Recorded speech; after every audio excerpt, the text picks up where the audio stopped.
J'ai Claude Puel qui vient me voir à la fin et qui me dit c'est dommage parce que ton profil on l'a déjà et par la suite on a vu c'était qui et il a fini à Chelsea et au Real Madrid. Don't doubt me, I couldn't do it. The horse said I couldn't do it. Look at me now. Level half a pound, headshot, dead. That's it.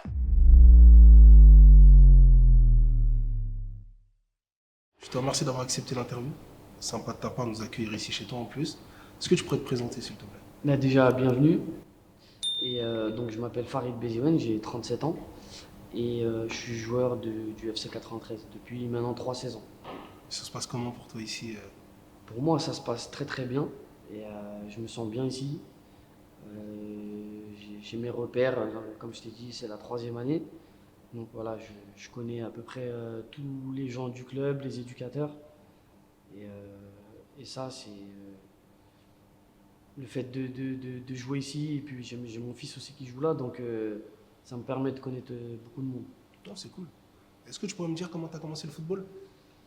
Je pense comme tout le monde, hein, en bas de chez mes parents, dans un city stade.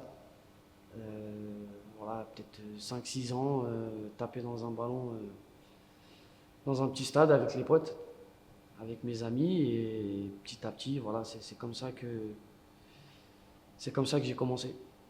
Et du coup, à part le foot, tu as fait d'autres sports ou c'est vraiment que le foot? Pas spécialement, mais au collège, mais après, c'est vrai que voilà, j'aime bien, je joue, des fois j'aime bien le tennis. C'est vrai que parfois l'été, avant la prépa, j'aime bien jouer au tennis. Il y a le basket aussi. J'aime bien regarder la NBA depuis 15 ans. Ouais, c'est cool. Donc c'est un truc où je m'intéresse beaucoup. Voilà, ping-pong, voilà, c'est des sports que j'aime bien aussi, athlétisme. Et voilà, c'est des sports, le hand, le basket, et voilà, c'est des sports que j'apprécie beaucoup en dehors du foot. Et tu les pratiques pas, tu les regardes plutôt? Non, comme le tennis, je le pratique pas comme le foot, mais Ouais. voilà, ce sont on va dire quand je suis en vacances, quand je suis dans un lieu de vacances où il y a des terrains de tennis, je peux le faire, ou du beach soccer, ou du volley.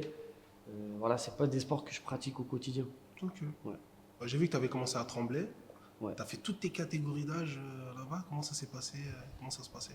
Bah, comment ça s'est passé? Ben, c'était pareil, on m'a repéré, entre guillemets, on m'a repéré, les éducateurs du club m'ont repéré avec un tournoi interquartier que j'avais gagné avec mes amis, donc, et je sortais un petit peu du lot, et on se posait des questions, comment ça se fait que j'avais pas de licence encore au club, et ça, je crois que j'ai dû avoir 11 ans, donc c'était à l'époque en Benjamin, Ouais. première année, et j'avais tous mes potes, ils avaient une licence, et moi, je connaissais rien. Moi, j'avais qu'une idée en tête, c'était de jouer que sur le béton, et c'est là où vraiment où j'ai pris mes marques.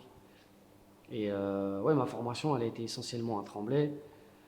J'ai essayé une année d'aller au Red Star, mais en 18 nationaux, mais ça s'est pas fait. Mhm. Du coup, je suis retourné au club, et c'est là où j'ai pu intégrer le groupe senior à la fin de l'année. C'est ça qui m'a permis aussi d'avoir une différence par rapport à ceux de mon âge. Ça veut dire que je jouais en senior et je m'entraînais Avec les plus jeunes. avec les plus jeunes. Ouais. Et est-ce que tu aurais pu être contacté par un centre de formation à ce moment-là ou recruté? Par la suite, je l'ai appris beaucoup plus tard qu'il y avait des clubs, oui, ils s'intéressaient, mais j'ai jamais eu de suite. Est-ce que c'est le club? Franchement, je pourrais pas te dire, mais je sais qu'il y avait des clubs qui envoyaient des documents pour venir à des essais de 3 jours, une semaine. Et, mais voilà, ces personnes-là, je leur en veux pas. Parce qu'ils voulaient aussi préserver pour le club. Mais franchement, après, moi, j'ai pas de regret particulier sur ça. Et tu penses pas que c'est difficile ça, entre les clubs amateurs et qui pourraient voir leurs joueurs partir pour les centres de formation? Est-ce qu'il n'y a pas... Avant, c'était pas aussi facile que maintenant. Ouais. Avant, c'était très compliqué. Des joueurs qui partaient dans des clubs, c'était. Je me rappelle, moi, à l'époque où on entendait, je crois que c'était Mourad Megni, Mhm. qui signait à Bologne en Italie, je crois qu'il avait 15 ans. Et nous, pour nous, c'était un truc de fou parce que on regardait le Parisien dans le journal et c'était comment il a fait pour partir. Ah, le rêve. Et voilà, c'était comme tu as dit, c'était le rêve. Euh, Pas à l'étranger, mais Ouais, ouais. voilà, on se disait, ouah, il est parti dans un club pro à 15 ans. Et nous aussi, on aimerait bien refaire la même chose, mais les joueurs ils partaient pas autant que maintenant. D'accord. Donc maintenant, les joueurs ils partent plus facilement, parce que maintenant, peut-être je pense qu'on en parlera au fur et à mesure des questions. Voilà, maintenant c'est des profils. Mm. C'est plus voilà, les performances individuelles du joueur. Bah, tu vois, en parlant de profil, à une époque, tu sais, on privilégiait les grands, costauds, etc., Ouais. moins techniques, plutôt que les plus petits et techniques. Est-ce que tu penses que ça a joué contre toi, ça ou... Bien sûr, parce que je suis allé à un essai à 3 et l'essai il était concluant, donc ça s'est très bien passé. Et à Lille notamment aussi. Et, mais le problème c'est qu'à 3, voilà, c'était plus des gabarits un peu plus costauds. Voilà, c'était des profils assez physiques et athlétiques. Et à Lille, ça s'est bien passé, mais le problème c'est que j'en rigole encore parce que c'est bien, parce que j'ai Claude Puel qui vient me voir à la fin et qui me dit c'est dommage parce que ton profil on l'a déjà et par la suite on a vu c'était qui et il a fini à Chelsea et au Real Madrid et c'est plutôt flatteur entre guillemets mais voilà j'aurais parce qu'à Lille je pense que ça me correspondait bien par rapport au profil qu'ils avaient donc Ouais. c'est dommage mais bon j'ai pas de, comme je le dis j'ai aucun regret. D'accord. Et tu penses que ça a changé cette vision du football depuis l'Espagne, la grande Espagne, etc. Bien sûr que ça a changé. On voit maintenant, maintenant on le voit avec Gabi, on voit avec Pedri. Voilà, c'est des petits gabarits. Maintenant, on veut plus des athlètes, des mecs qui courent, que plutôt des mecs athlétiques. On veut des mecs qui sont prêts toute l'année. Au moment où ils sont sur un terrain, ils répondent présents. C'est plus maintenant ces profils types. Mhm. Donc voilà, des grands costauds, je pense qu'à un moment donné, ils ont vu que plus on allait dans le football et plus ça n'allait plus marcher. Ouais. Malgré qu'il reste encore beaucoup de profils comme ça. Comme Haaland, on peut citer Van Dijk, c'est des grands profils. Et, mais il y a encore des profils intéressants avec des petites tailles. Et c'est vraiment ces profils qui cherchent aujourd'hui pour toi. Voilà, maintenant voilà, c'est des profils atypiques maintenant. Comme je t'ai dit, c'est plus des athlètes. C'est des mecs qui doivent courir tout un match, toute une saison, ils doivent répondre présent au bon moment sur les matchs où on a besoin qu'ils soient là. Et voilà, c'est pour ça que maintenant, dans les clubs pro, tu as 20 départs et tu as 30 signatures. Ouais. Donc voilà, ils essayent de ne pas se tromper sur les profils, ils prennent au max et ils voient si c'est des profils qui intéressent, qui vont intégrer des équipes du dessus. Non, mais ok, je vois à peu près comment ça se passe. Ouais, tous les clubs font ça maintenant. Tous les clubs. Ouais, tous les clubs pro, généralement. Ça a commencé, je crois, juste avant le Covid, où on a vu Ouais. des départs, 20 départs à l'OM, à Lyon. Plein de tous les clubs pro, pratiquement, il y a beaucoup de départs. Et ça ne sort pas tu sais, les clubs amateurs qui vont une grosse partie des Bah, joueurs ça partir. sert les clubs amateurs. Si on prend un exemple du club ici, au FC 93, on a beaucoup de joueurs qui viennent du centre, qu'ils ont fait il y a 2-3 ans, ou il y a l'année dernière, ou il y a 2 ans. À Metz, à Lille, à Lens. Et même dans l'équipe, on a beaucoup de joueurs qui sont issus d'abord du monde amateur, mais aussi du centre de formation. D'accord. Donc c'est un avantage aussi pour le club, parce Ouais. qu'ils terminent entre guillemets leur formation, parce que c'est un club, maintenant je pense que tout le monde le sait, c'est un club qui donne la chance à un mec qui peut être né en 2004. Il peut faire une saison complète en étant en 2004. Et je pense pas que dans d'autres clubs aussi Il y a cette possibilité. on ait ce projet-là. D'accord. Donc, du coup, toi, tu as commencé à Tremblay. Après Tremblay, tu es allé à Noisy, en N2. C'est ça exactement. Pourquoi ce choix et comment ça s'est passé là-bas pour Bah, toi ce choix, ça s'est fait. Après, j'ai eu de l'aide de quelqu'un aussi. Faut pas. C'était un agent à l'époque qui s'appelait Mamoudou Koulibaly. Et voilà, il m'a appelé, il m'a dit voilà, je suis agent et il s'est présenté. Je dit ben, je peux t'avoir si tu veux partir du club, je peux te présenter un club. Et donc à l'époque, voilà, passer de R2 à CFA2, c'était un grand saut.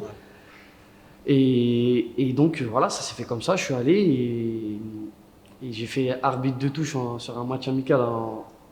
Sur un match amical, je fais arbitre de touche. La deuxième mi-temps, je suis rentré et c'était Nasser Sandiak à l'époque qui m'a dit bah, tu fais la deuxième mi-temps. Je suis rentré, au bout de 20 minutes, il s'est tourné, il a regardé mon frère, il m'a dit c'est bon, en fait, il peut ramener ses documents. Oh, c'est cool. Donc voilà comment ça s'est fait à Noisy. La première année, c'était difficile parce que, comme je disais, je savais pas me déplacer et c'est le retard, c'est d'où le retard que j'avais. Et j'arrivais pas à me déplacer sur un terrain, donc on m'a dit assis-toi sur le côté, tu vas observer. J'ai observé et la saison d'après, c'est là que j'ai explosé parce que j'ai fini avec 15 buts et 16 passes décisives, donc c'est là où j'ai rebondi derrière et je suis allé, j'ai signé pro à Créteil. À Créteil. Et du coup, tu as fait Noisy. Tu as fait la nationale aussi, non? Ouais, T'as joué en national? je suis passé de Noisy CFA 2 à la deuxième année en montée en CFA. Et après cette montée, j'ai signé pro à Créteil, ouais, À Créteil. en national. C'était un but pour toi de signer pro ou tu t'es dit si ça vient, ça vient? Non, si ça vient, ça vient. Et après, on a toujours de l'ambition. Moi, je savais ce que je voulais, de signer pro ou pas. Ouais. Mais voilà, je voulais vivre du foot. Voilà, ce que j'avais en tête, c'était de vivre du foot. Voilà. Et puis après, ça s'est offert à moi. Mais ça s'est offert à moi parce que j'avais des performances. Ouais. Et c'est d'où le fait de dire, voilà, avant, c'était plus les performances.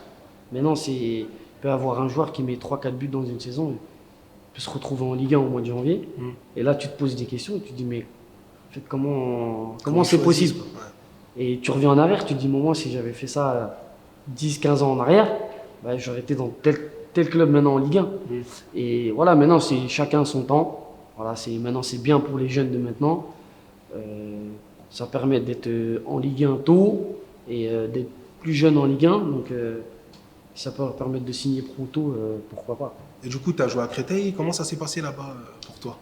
Ouais, la première année, c'était difficile. Et au niveau de l'intégration, parce que c'était une équipe composée essentiellement de joueurs de Ligue 2. Et voilà, de faire son trou, même si je sortais d'une belle saison. Et on n'avait pas encore le profil du petit joueur qui allait voilà, dynamiser le couloir ou l'attaque. C'était plus des grands gabarits, c'était des bons joueurs de Ligue 2, donc c'était des noms. Et puis voilà, fallait faire sa place. Par contre, la deuxième saison, ça s'est très, très bien passé. On a failli monter en Ligue 2, on a loupé de peu. Et puis après, c'était la volonté du club de se séparer de moi. Et j'ai eu des expériences à l'étranger, notamment au Portugal et en Espagne, où j'aurais aimé rester un peu plus longtemps, mais ça n'a pas été le cas. Donc, non, après, ouais, c'est le passé de CFA 2 à National, il y a quand même un fossé, il y a quand même un palier. Il y a quand même un palier, il y a une différence. Et au début, c'était dur.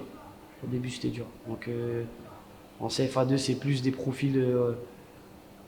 Les défenseurs, c'est pas qu'ils sont pas intelligents, mais voilà, t'en élimines un, il y en a 3 qui viennent. Et en national, c'est plutôt voilà, chacun sa zone. C'est du 1 contre 1.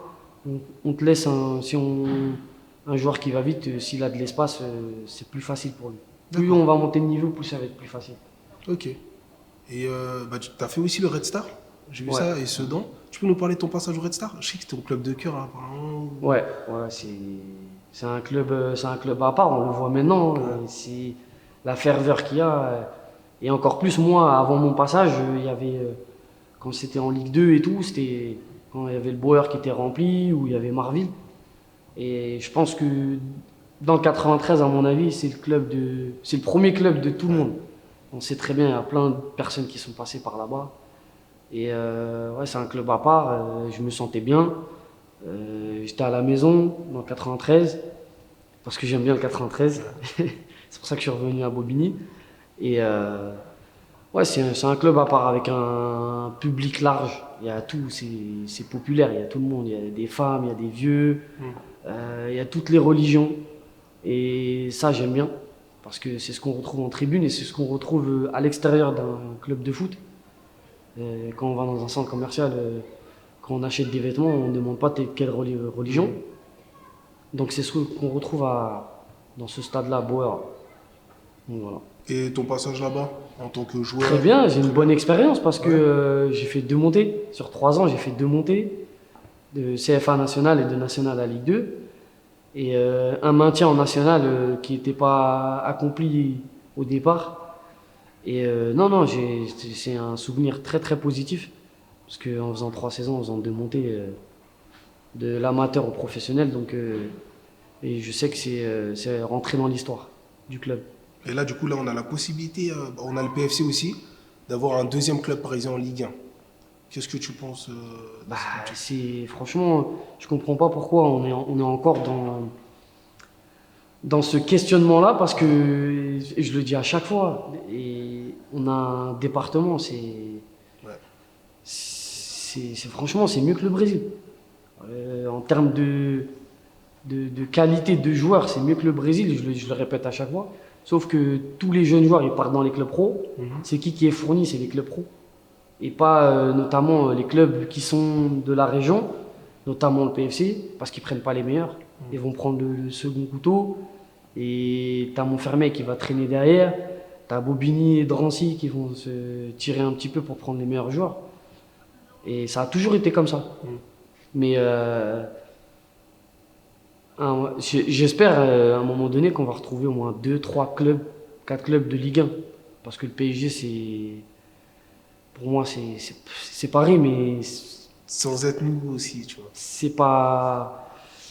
En fait, Paris, c'est un club à part. Déjà, il est à Paris, il est pas en banlieue. Et leur centre de formation, il est en banlieue. Donc là, ils veulent s'installer en banlieue et avoir leur stade en banlieue. Donc là, je pense que même eux, ils comprennent l'avantage qu'ils ont par rapport à d'autres clubs. Mais je trouve que c'est un peu trop tard, on est en 2024. Ça, fallait faire ça, début 2000, il fallait commencer à faire ça. Parce que je pense qu'ils n'auraient pas eu autant de départs comme Coman, Nkoukou et tout, qui sont partis tôt, à 17 ans, sans avoir pris un peu d'eux. Et ils ont servi à la Juve, ils ont servi à Leipzig. Et justement, je pense que ça, c'est une erreur du club. Et je pense que petit à petit, là, ces dernières années, je pense qu'ils ont changé leur politique au niveau de la formation. Parce qu'ils sortent des joueurs quand même. Ouais. Donc, ouais, j'aimerais bien voir plus de clubs, notamment le PFC et le Red Star. J'espère que déjà cette année, ils vont monter. Alors après ton passage au Red Star, tu vas à Sedan. C'était pour toi une avancée? Tu voulais faire quoi? Pareil, j'ai jamais voulu franchir les étapes. Ça veut dire que moi, je me disais que j'avais des paliers. Et chaque niveau, c'était un palier.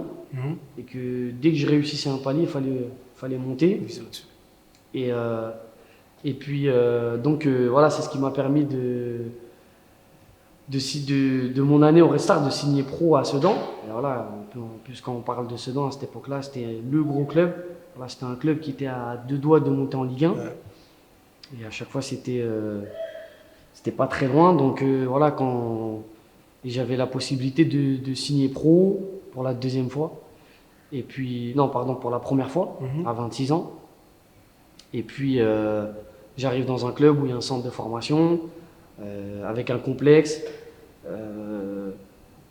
J'avais visité les installations avant, donc quand j'ai visité les installations et le discours du coach, ça m'a plu direct.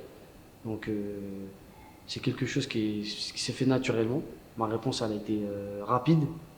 Et donc, du coup, quand j'ai atterri là-bas, ouais, c'est sûr que tu as des yeux qui. Voilà, tu te dis, je vais faire une prépa, je vais me préparer, je ne vais pas arriver pour qu'on dise que je suis un charlatan. Ouais. Je veux qu'on garde des souvenirs de moi. Et au début, c'était un peu compliqué. Après, j'ai commencé à jouer. Et malheureusement, je me suis blessé. Et après, j'ai réussi à venir dans le groupe petit à petit. Et puis après, malheureusement, on a eu un dépôt de bilan à la fin de la saison. Donc voilà, je suis arrivé un petit peu. Là, par contre, je peux avoir des regrets parce que je pense que. Voilà, c'est dommage parce que j'arrivais au bon moment, on va dire, sur la force de l'âge. Et au niveau des blessures, on sait que les blessures, ça a un rôle important dans une carrière. Est-ce que toi, tu as vécu beaucoup de blessures? Est-ce qu'elles étaient importantes? Non, en fait, c'était pas des blessures importantes, mais c'est des blessures qui arrivent quand tu joues, quand tu enchaînes les matchs. Et je venais d'enchaîner 4-5 matchs titulaires et le fait de se blesser et de louper 3-4 matchs, en soi, 3-4 matchs, c'est pas beaucoup. Sauf qu'à un moment donné, si l'équipe elle tourne ou pas, tu dois attendre ton tour. J'ai attendu mon tour et il y en a qui sont blessés, j'ai pris leur place. Et donc voilà, ça tourne en fait, c'est comme ça. Et j'ai pas eu des longues blessures. Et c'est ça le problème, c'est que voilà, j'ai une petite blessure où ça arrive au mauvais moment. En plus, tu parles de ça, tu as 37 ans aujourd'hui, tu joues toujours. J'ai vu une interview où tu parlais du secret de ta longévité. Est-ce que tu peux nous le redire? Le secret, c'est pas un secret, hein. Après, moi, je sais que si on me parle d'envie, je sais que j'ai plus envie qu'un jeune de 18 ans. Je sais que j'ai encore faim. Si je viens à l'entraînement, c'est que j'ai faim. Et puis voilà, l'hygiène de vie, c'est important. J'ai compris qu'à 30 ans, si je voulais durer encore, bah, il fallait faire plus attention à son corps. Et puis sur ça, pas je suis intransigeant, mais voilà, je vais faire attention la semaine. Je vais plus me lâcher le week-end après le match. Et le week-end, voilà, je me lâche plus le week-end après les matchs, où je peux me lâcher au niveau de l'alimentation. Après, faut pas abuser non plus, mais un repas le week-end, des fois avec de la famille ou avec mes amis, c'est ce que je fais régulièrement. Et je fais ça depuis 30 ans, donc ça fonctionne plutôt bien. Et j'espère continuer encore. Espérons-le. Et tu parlais, tu as suivi étape par étape, c'est ce qu'on voit dans ta carrière, tu as fait N2, National, Ligue 2. Il y a eu un moment dans ta carrière aussi, tu décides d'aller en Afrique, jouer en Algérie. Pourquoi ce choix? Comment s'est fait les contacts? Le contact, il s'est fait rapidement, mais voilà, j'avais déjà des contacts les années précédentes. Et j'ai pas voulu parce que je me disais que j'étais jeune et que je voulais d'abord franchir des paliers ici. Et je suis allé en Algérie où j'étais curieux en fait de savoir comment il était le championnat, voilà, je suis d'origine algérienne, donc j'ai voulu savoir comment c'était de vivre là-bas, parce qu'on n'y va que pour les vacances, on sait comment ça se passe, mais pour y vivre, c'est différent. Et je trouvais que j'étais curieux, j'étais assez surpris, et voilà, la qualité de vie là-bas, franchement, le climat, c'est pas pareil, et financièrement aussi, c'est pas pareil, parce que au niveau des impôts, on taxe pas de la même manière qu'ici. Mais franchement, j'en garde un très bon souvenir. C'est la JSK? Ouais. Et le club, tu peux me parler un peu du club? Bah, le club, voilà, les structures, c'est pas comme ici, mais voilà, c'est essentiellement des terrains synthétiques. Et puis, voilà, il n'y a pas énormément de salles de musculation, mais voilà, il y a la ferveur du public. J'ai un souvenir de la finale, on joue à 17h. À 11h, le stade, il est déjà rempli. Avec des hélicoptères qui tournent autour, au-dessus du stade, avec l'armée qui surveille le stade, parce qu'il y avait le ministre à l'époque, le Premier ministre. Et c'était hallucinant. À 11h? À 11h. Et on était à l'hôtel à Alger, et le stade c'était à Blida, où l'Algérie a joué pendant des années. Et il y avait 45 minutes de trafic. Et du coup, escorte policière comme un chef d'État. Et du coup, donc prendre des photos, des vidéos. Et non, j'étais assez surpris. Franchement, à 11h, le stade était. Nous, à 11h, on mangeait le repas.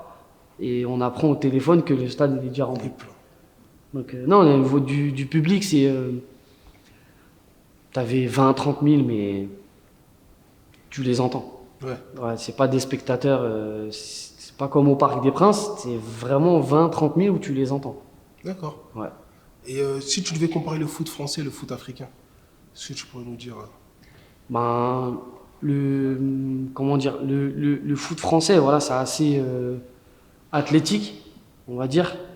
On va pas se le cacher, c'est assez physique. Et puis le football africain, c'est plus technique. Donc il y aura plus des joueurs.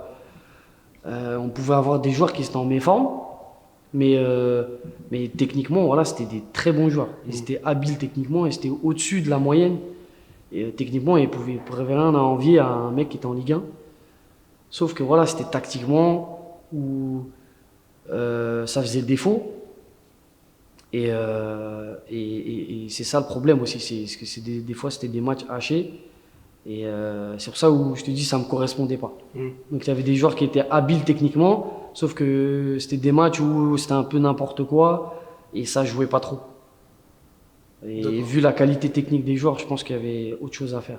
Et tu penses que c'est en train de changer ça maintenant? Ouais, je pense que c'est en train de changer. Ben, on a vu avec le Maroc qui sont demi-finalistes de la Coupe du Monde, tout le monde est surpris. Mais non, en fait, il y a un travail. Voilà, il y a un travail qui est fait. On a vu avec la CAN. Il y a eu des bons matchs dans cette CAN-là, plus que celle qu'il y a eu en 2002 quand le Sénégal a gagné. Et je pense que ça monte petit à petit. Le niveau, on voit qu'il y a des joueurs africains, ils ont joué dans les plus grands championnats d'Europe. Et ils sont à la fin de l'année, ils sont dans le classement pour le Ballon d'Or. Et on l'oublie. On va plus te parler de Toni Kroos qui est 6e, alors que tu as des Mahrez ou des Mané qui finissent 3e. Ouais. Et on va plus te parler de ça du 15e qui je sais pas moi, on va dire une bêtise, qui est En Angleterre. Marcus Thuram ou un autre, ou en Angleterre, comme tu dis, Marcus Rashford. Mais on va pas te parler de Mané ou de Salah qui est 4e ou 3e, ou Drogba à l'époque, Ouais. ou de Eto'o. On va plus te parler des mecs qui sont 11e, 12e. Et ça, malheureusement, sur ça, on sait comment ça se passe. On ne peut pas trop changer. Mais j'espère que ça va évoluer. Bon, on l'a vu de toute façon. Bah, pour beaucoup, la CAN qu'on a vécue là, c'était la meilleure CAN. Beaucoup Ouais, je pense savent sans que doute. t'es Ouais. sérieux. Et du coup, toi, après ton passage en Algérie, tu reviens au Red Star. Ouais. Comment ça se passe? Pourquoi ce retour? Bah, c'était soit je revenais au PFC, soit je revenais au Red Star. Donc mon choix, il était... Franchement, en 1 heure, il s'est fait mon choix. J'ai pas eu besoin d'avoir un entretien avec le Paris FC pour donner ma réponse. Ça s'est fait très rapidement. Et puis, on est tombé d'accord rapidement. Et puis j'ai eu raison parce qu'on est monté en Ligue 2. On a fait une saison que, franchement, je vais garder en souvenir parce que je suis toujours en contact avec des joueurs de cette équipe-là. Et il y a des joueurs qui, par la suite, qui ont joué en Ligue 1. Et ça, je suis content. Je suis très, très content pour eux. C'est une année, franchement, ça s'est très bien passé. Puis j'ai connu aussi quelqu'un David Bellion, qui a une expérience en Europe. Il a joué avec des champions, il a joué à Manchester. Donc c'était un joueur, quand il arrive, il nous a apporté son expérience, elle était importante. Et deux joueurs comme Naïm Sliti qui maintenant qui a fait 2 Coupes du Monde, qui a fait 2 CAN, Julien Yelch qui a Amiens maintenant, Amer Boisa, Dani Santa Cruz qui a joué à Reims, qui est monté en Ligue 1. Donc il y a Florian Makedjouf, je peux en citer d'autres, il y en a plein. Et ça c'est un souvenir qui restera gravé. C'est ton plus beau souvenir? Ouais, dans le football, ouais, c'est le plus beau.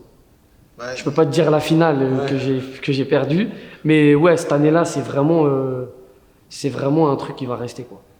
Malheureusement, ils ne te conservent pas. Ouais. Est-ce que tu as de la rancœur par rapport à ça Au début, j'avais de la rancœur, mais par la suite,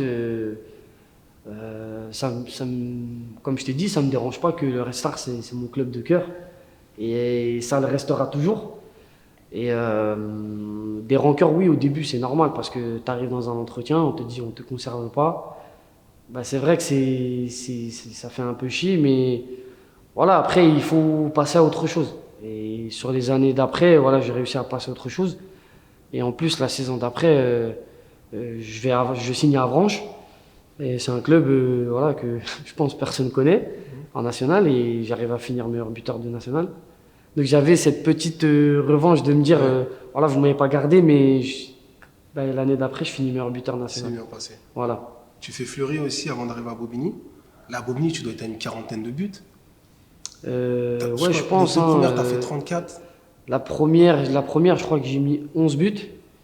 L'année dernière, j'ai mis 23 et là, cette année, 9 buts. 9 buts. Donc, ouais, plus de 40, ouais. Donc, ouais, c'est...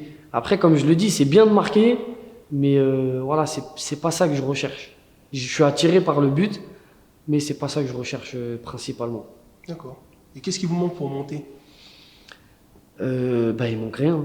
Franchement, il manque rien du tout. On a vu déjà l'année dernière, même l'année d'avant, je pense qu'on visait pas la montée, mais voilà, on a vu que sur la deuxième partie de saison, on a fait 11 matchs sans défaite et que les équipes ont commencé à avoir peur de nous. Et l'année dernière, on est passé à une étape supérieure. Ça veut dire que quand ils venaient ici, ils savaient que c'est mort, en fait. Et on a réussi à imposer ça. Et cette année, on l'a vu encore une fois parce que quand ils viennent, ils savent que ça va être très très compliqué. Et ils ont peur de nous parce que sur des retours que j'ai, moi, des équipes adverses et qui font des vidéos sur des profils de joueurs de notre équipe pendant 1 heure, 1 heure et demie la semaine. Et c'est plutôt encourageant. Ouais. Parce qu'on se dit, on fait peur. Et je pense qu'au niveau du résultat, déjà, ça joue beaucoup sur l'adversaire. Ça pourrait le faire cette année déjà. Ce serait bien. Ouais, ouais, on est pas loin. Et puis, je pense que nous, on devrait plus se focaliser un peu sur nous, plutôt que les autres équipes, parce qu'il y a des équipes qui sont devant nous, des bonnes équipes, parce qu'il faut les respecter, c'est des bonnes équipes. Il y a Bourg, Furiani, Fleury, et je crois que c'est Bichheim. C'est des équipes, c'est des très bonnes équipes, et ils ont des budgets pas les mêmes que les nôtres. Donc nous, on essaie de faire avec nos armes. Et puis voilà, on sait qu'au-dessus, il y a des équipes. Nous, il faut qu'on joue match par match. Oh, ça pourrait le faire.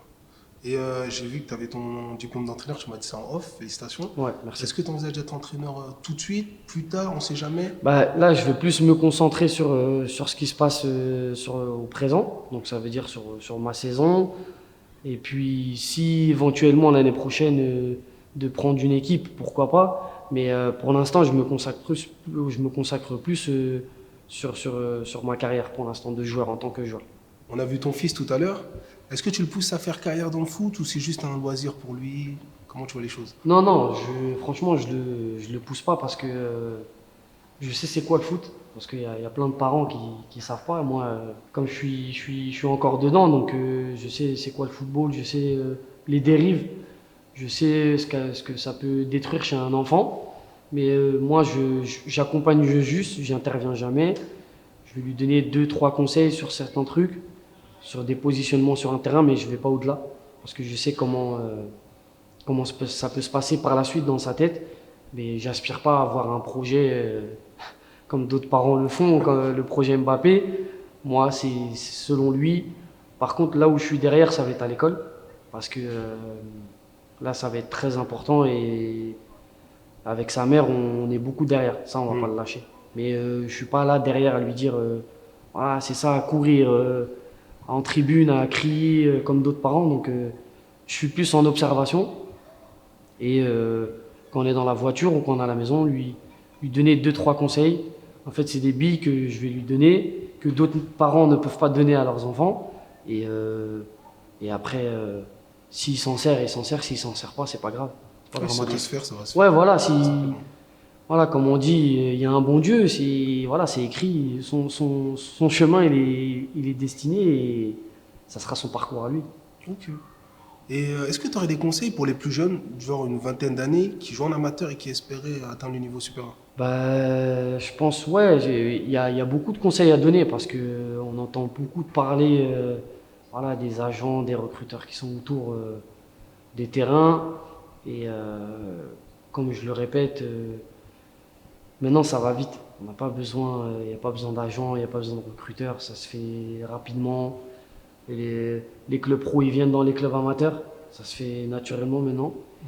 Il n'y a pas besoin à 13, 14, 15 ans d'avoir des agents comme j'entends maintenant. Et les conseils que je peux te donner, c'est voilà, c'est d'être à l'écoute, d'être sérieux, et puis voilà, de pas vouloir tout de suite. Parce que malheureusement, c'est une génération, ils veulent tout de suite, qu'on leur donne sur un plateau. Et je pense des fois, il faut aller chercher, et ça passe par le sérieux et le travail. D'accord.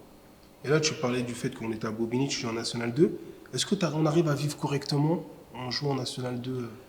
À Bobigny ou dans À d'autres clubs? Bobigny, Bah, les deux. à Bobigny, bien sûr, pour certains joueurs, bien sûr, ça permet de vivre de ça. Après, il y a plusieurs types de joueurs. Donc, il y a des joueurs qui sortent de centre de formation, qu'il faut qu'ils retrouvent un club derrière. Donc, après, derrière, il y a des fixes qui sont donnés avec les primes de match. Parce qu'ils reviennent chez leurs parents. Donc, ça permet aussi de faire des économies. Après, il y a des clubs de N2 comme Fleury où bah, ils ont des appartes, ils peuvent vivre de ça pour avoir passé 2 saisons là-bas. Voilà, tu vis plus qu'un salaire de cadre, on va pas se mentir. Et tu peux vivre de ça. Donc ça dépend ce que toi, tu as envie de faire. Tu peux en vivre de ça. On a une petite tradition. Est-ce que tu pourrais nous citer 2 joueurs que tu voudrais voir interviewer? Au club ou peu importe? Ou peu importe. Bon, on va citer un joueur du club et un joueur d'un autre club. Un joueur d'un autre club, je peux te citer Noui Laifa, il est marrant. Ouais. Et le deuxième, on va te citer un joueur du club. Laisse-moi réfléchir un petit peu. Reda Kadouri, c'est le capitaine du club. Je pense que voilà, c'est quelqu'un qui est un petit peu réservé. Dans les caméras, je pense que voilà, j'aimerais bien qu'il fasse une interview. Avec grand plaisir. Bah, écoute, merci beaucoup Farid. C'est moi qui vous remercie. C'est avec grand plaisir et force à toi pour la suite. Merci beaucoup.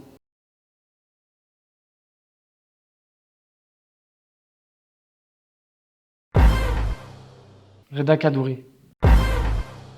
Il y en a plusieurs. Tu m'as dit hein, donc c'est celui qui a plus de potentiel. Je vais dire les deux frères. Personne, ça fait bizarre. Il n'y a que des fous, donc tout le monde, tout le vestiaire. Jalil. FC 93. FC 93. Équipe d'Algérie. Mon profil, c'est Messi. Zidane. Merci beaucoup.